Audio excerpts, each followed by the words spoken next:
प्यारे दोस्तों, एक बार फिर से आपका पराष्ट्र स्टोरीज में स्वागत है। एक बिल्कुल नई कहानी सुनिए। हजारों साल पहले की बात है।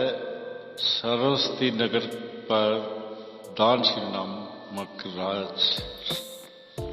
राजा शासन करता था। आसपास के सभी राजाओं में दानशील की बड़ी धाक जमी थी, क्योंकि उसके लाखों की संख्या में सेना थी। दास दासियों की कोई गिनती नहीं थी। राजा का खजाना हीरे, जवाहरात, मणि, माणिक, सोना, चांदी, नीलम व पन्नों से भरा था।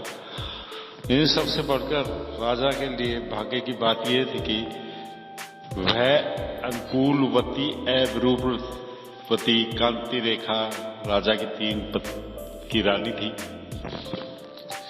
इससे भी ज्यादा उल्लेखनीय बात यह थी कि राजा को घमंड या विवान छूत तक न गया था। गरीब व कंगालों के प्रति राजा के मन में अपार दया भरी थी।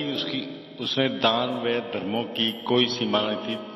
जो भी याचक उसके पास आता खाली हाथ लौटता था। इसी कारण से राजा दानशील नाम से लोकप्रिय बन चुका था। दिन सुख से बीत रहे थे। एक बार अचानक एक विपत्ति आ पड़ी। रानी कांति रेखा पूर्ण स्वस्थ थी, किंतु एक दिन अचानक उसका देहांत हो गया। राजा और प्रजा के दुख की कोई सीमा न थी, मगर रोने धोने से मृत रानी को जिलाना किसी के लिए संभव नहीं था। दिन बीत गए। राजा प्रजा भी मृत रानी को की याद तक करना भूल गए। पर अब सबके दिल में चिंता थी कि रानी के गर्भ से एक भी संतान हुए बिना उसका देहांत हो गया है। राजा के अनंतर राज्य दूसरों के हाथ में चला न जाए, इसलिए राजा को पुनः विवाह करके संतान प्राप्त करना जरूरी था। मंत्री तथा सामंतों ने राजा पर जोर डाला कि वह फिर से विवाह करे। राजा को भी उनकी बात माननी पड़ी। एक अच्छे मुहूर्त में राजा ने पुनः विवाह कर लिया, मगर ना मालूम कैसे बदकिस्मती से बात थी कि दूसरी रानी भी कुछ दिनों बाद हठात मर गई। यह बात क्रमशः सारे राज्य में फैल गई और धीरे धीरे आसपास के राज्यों में भी व्याप्त हो गई। मंत्री और सामंतों ने इस बार भी राजा पर बहुत ज्यादा डाला और बड़ी मुश्किल से राजा को तीसरी शादी करने के लिए मनवा लिया। मगर कोई भी पिता यह सुनकर कि राजा के विवाह के होते ही उसकी पत्नी का देहांत होगा, कैसे अपनी पुत्री का विवाह राजा के साथ करके मृत्यु के मुंह में भेजने को तैयार हो जाएगा। राजवंशी नहीं, यहाँ तक साधारण गृहस्थ भी अपनी कन्या का राजा के साथ विवाह करने के लिए तैयार न हुए।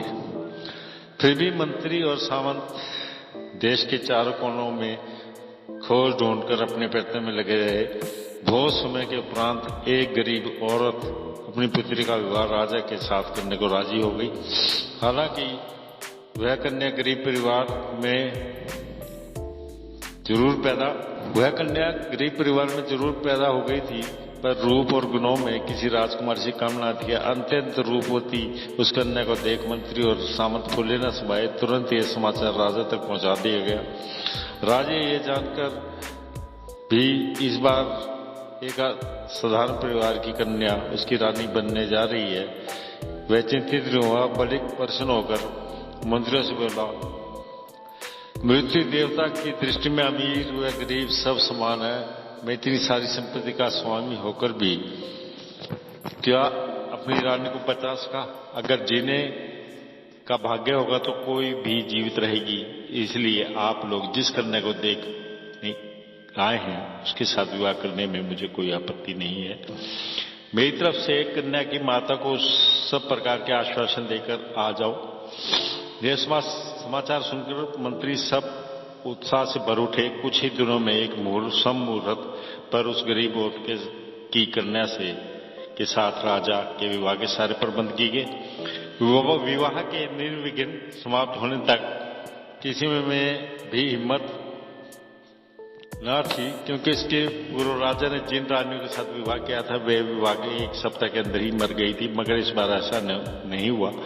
क्रमशः 3 और महीने भी निर्विघ्न बीत गए। तब जाकर राजा मंत्री तथा जनता में भी हिम्मत बढ़ गई। इससे जनता भगवान से ही प्रार्थना करने लगी, भगवान इस तीसरी रानी के गर्भ से ही हमारे राजा को संतान प्राप्त दान करो। हम इससे कुछ अधिक नहीं चाहते हैं। राजा के संतान होने पर हमारे देश का शासन भी सुचारू रूप से चलेगा और हम भी सब प्रसन्न रहेंगे। प्रजा की प्रार्थना मानो भगवान ने सुन ली। एक और महीने के बाद रानी की गर्भवती होने का समाचार चारों तरफ आग की तरफ फैल गया। जनता की खुशी का कोई ठिकाना न था। राजा और उसके परिवार की बातें कहने की कोई जरूरत नहीं थी। क्रम से 9 महीने पूरे हो गए। एक अच्छे नक्षत्र में रानी पद्ममुखी ने सुखपूर्वक 3 जुड़वों को जन्म दिया। राजा बड़ी आशा के साथ इस बात का इंतजार कर रहा था कि वंश की बेल को आगे बढ़ाने के लिए एक पुत्र जरूर पैदा होगा, मगर उन तीनों जुड़वों को लड़कियां देख राजा थोड़ा निराश जरूर हुआ, लेकिन अपनी इस निराश को प्रकट होने नहीं दिया। यह सोचकर राजा ने अपने मन में को सांत्वना दी कि मेरे लिए चाहे लड़के हों या लड़के सब बराबर ही हैं। भाग्य में जो बदा है वही होगा, उसे कोई बदल नहीं सकता। मनुष्य भाग्य के हाथ का खिलौना मात्र है। भाग्य को तथा सुख दुखों का सामना भाव से स्वीकार करने में ही आनंद है। चाहे जो हो, राजा और रानी ने तीनों जुड़वों को बड़े लाड प्यार से पालना शुरू किया। तीनों लड़कियों के नाम राजा रानी ने क्रम से सुहासिनी, सुभाषिनी तथा सुकेशनी रखा। धीरे धीरे उम्र बढ़ने के साथ तीनों लड़कियां सुंदर गुड़ियों जैसी प्रतीत होने लगी। उन लड़कियों का रूप सौंदर्य देखने वाले सभी यह कहकर उनकी प्रशंसा करने लगे। एक लड़की 10 लड़कों के बराबर थी। इस आनंद के बीच कभी कभी कोई अड़चन पैदा हो जाती और राजा तो रानी को अशांत बना देती। तीनों लड़कियों में कभी कोई ना कोई लड़की किसी खतरे में फंस जाती और फिर किसी न किसी रूप में बच जाती थी। यह सिलसिला बराबर बढ़ा रहा। एक बार सुहासिनी अपने पिता के साथ बगीचे में टहल रही थी, तब एक बड़ा सांप उसे डसने आया। ऐन मौके पर राजा ने तलवार से सांप को मार डाला, वरना उस दिन सुहासिनी का यही लीला का अंत हुआ होता। एक बार और सुहासिनी अपनी माता के साथ तट पर सैर करने गई। नदी तब तक एकदम शांत थी, मगर अचानक उसमें उफान सा आ गया और सुहासिनी को अपने भीतर खींच लेगी। भाग्यवश उसी वक्त एक मछुआरा उधर आ निकला। रानी को घबराए देख मछुआरा तुरंत नदी में कूदकर वह सुहासिनी को बचा लाया। यदि वह मछुआरा उस दिन उधर से आ नहीं निकलता, सुहासिनी नदी के गर्भ में सदा के लिए मिल जाती। इस प्रकार एक बार तीसरी लड़की सुकेशनी एक खतरे से बाल बच गई। एक दिन सुहासिनी तथा सुकेशनी बगीचे में फूल तोड़ने गई। तीनों 3 टोकरियां भरकर फूल चुनकर राजमहल की ओर चल पड़ी। आगे आगे सुहासिनी जा रही थी, उसके पीछे सुहासिनी तथा सुहासिनी के पीछे सुकेशनी चल रही थी। तभी अचानक सुकेशनी चिल्लाकर नीचे गिर पड़ी।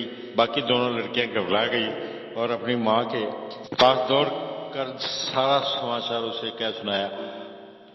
मां उन दोनों लड़कियों को साथ ले सुकेशनी के पास चली आई। तभी देखती क्या है कि पास में फूलों की टोकरी पड़ी हुई है और फूलों के बीच एक काला बिच्छू रेंगता दिखाई दिया। तब रानी को मालूम हो गया कि काला बिच्छू के काटने से सुकेशनी बेहोश हो गई है। काले बिच्छू को तुरंत मार डाला गया। तब सुकेशनी को उठाकर रानी महल के भीतर ले आई। दरबारी वैद्य को तुरंत खबर दी गई। वैद्य ने आकर कोई दवा दी। सुकेशनी थोड़ी देर में उठकर बैठ गई। इस तरह हमेशा अपने 3 लड़कियों से किसी न किसी पर अचानक कोई विपत्ति के आते देख राजा का मन विकल हो गया। जब उससे न गया, तब उसने एक दिन जोशी को बुला भेजा और अपनी 3 लड़कियों की जन्म पत्रियां दिखाई। ज्योतिषी ने बड़ी देर तक विचार किया पर कोई जवाब नहीं दिया। इस पर राजा ने व्याकुलता से व्याकुलता और बढ़ गई और उसने ज्योतिषी से पूछा, ज्योतिषी लगता है तुम किसी सोच में पड़े हुए हो, सच्ची बात बतला दो। मैंने इसलिए तुमको बुला भेजा कि तुम असली बात बताओगे। ये शब्द कहते राजा ने ज्योतिषी का कंधा थपथपाया। इस पर ज्योतिषी ने बताया, लड़कियों का रूप सौंदर्य दिन प्रतिदिन बढ़ता ही जाएगा मगर घटेगा नहीं। लेकिन चिंता की बात तो यह है कि इनका पूरे सौंदर्य ही इन लोगों का शत्रु बन जाएगा। ये जन्म से लेकर किसी न किसी खतरे का सामना करते रही हैं। यूं कहकर जोशी रुक गया। जोशी के मुंह से निकलने वाला प्रत्येक शब्द राजा के दिल को घायल बनाने लगा। उनकी आंखों से लगातार आंसू बहते देख जोशी बीच में ही रुक गया। मगर राजा ने सभी प्रकार के कष्टों का सहन करते हुए जोशी से सच्ची बात बताने का हट किया। उसने जोशी को सचेत किया, बीच में रुक के गए हो, बताओ।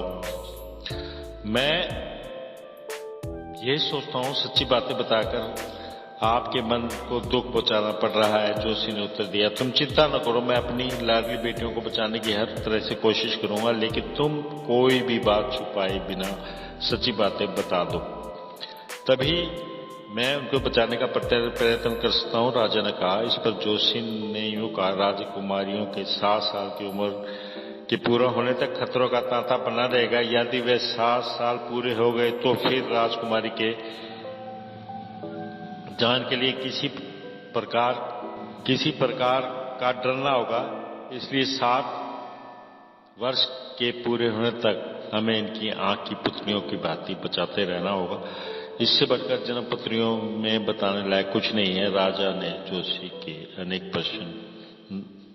अनेक प्रकार के पुरस्कार देकर भेज दिया। इसके उपरांत राजा ने रानी के पास जाकर जोशी के द्वारा बताई हुई बातों को बड़ी मुश्किल से सुनाया। ये बातें सुनते ही रानी बेहोश होकर गिर पड़ी। दासियों ने रानी का उपचार किया, तब जाकर रानी होश में आ गई। राजा रानी को संत्वना दे रहे थे, तभी एक दासी ने आकर बताया, तीनों राजकुमारी या बगीचे में बेहोश पड़ी हुई हैं। रानी घबराए हुए बगीचे की ओर दौड़ी पड़ी। दासी ने उसका अनुसरण किया। राजवैद्य को खबर भेजी गई। राजा भी बगीचे की ओर बेतहाशा दौड़ पड़े। ये कहानी अभी और है। इस कहानी का अगला भाग मैं आपको अपने किसी और एपिसोड में सुनाऊंगा। ध्यान से सुनिएगा इस कहानी को और आहिस्ता आहिस्ता पढ़िएगा, तभी इस कहानी का मजा आएगा। आपका बहुत बहुत शुक्रिया मेरी कहानी सुनने के लिए। धन्यवाद दोस्तों। ब्लास्टर स्टोरीज में आपका एक बार फिर से स्वागत है।